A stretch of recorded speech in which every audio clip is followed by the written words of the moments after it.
नमस्कार, मैं हूं अनुषी गुप्ता। पिछले कुछ महीनों से लेबनान में हिजबुल्लाह के साथ जारी संघर्ष को रोकने पर इजराइल सहमत हो गया है। इजराइल के प्रधानमंत्री बेंजामिन नेतन्याहू ने कहा कि लेबनान युद्ध के खत्म होने से इजराइल को ईरान पर अपना ध्यान केंद्रित करने का मौका मिलेगा। सीजफायर को लेकर दुनिया के कई देशों का इजराइल पर दबाव था। अमेरिका, यूरोपियन यूनियन, संयुक्त राष्ट्र और G7 ने लेबनान में 1 साल से ज्यादा समय से जारी युद्ध को रोकने के लिए दबाव डाला है।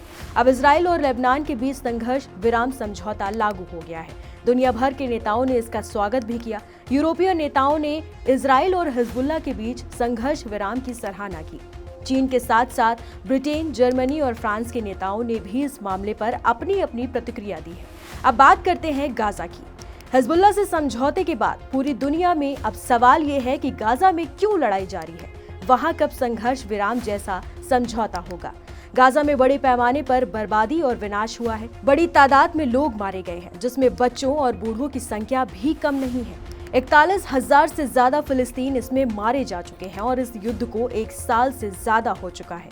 7 अक्टूबर 2023 ये वो तारीख है जब हमास के खिलाफ इजराइल ने जबरदस्त जंग शुरू की और इसे 1 साल हो गया है, लेकिन अभी तक लड़ाई खत्म होने का नाम ही नहीं ले रही है।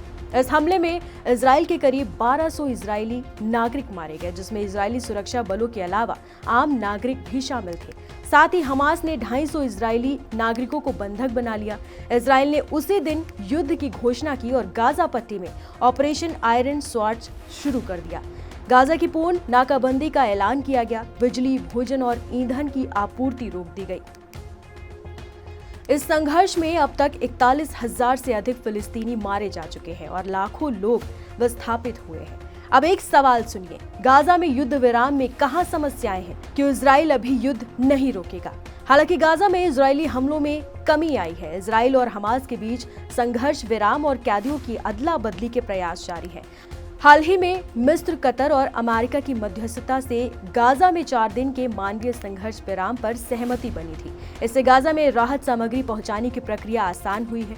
गाजा में युद्ध विराम तक पहुंचने में कई अहम बाधाएं हैं, जो मुख्य रूप से इजराइल और हमास के बीच जटिल राजनीतिक और सैन्य गतिशीलता के साथ साथ व्यापक क्षेत्रीय से जुड़ी हुई है।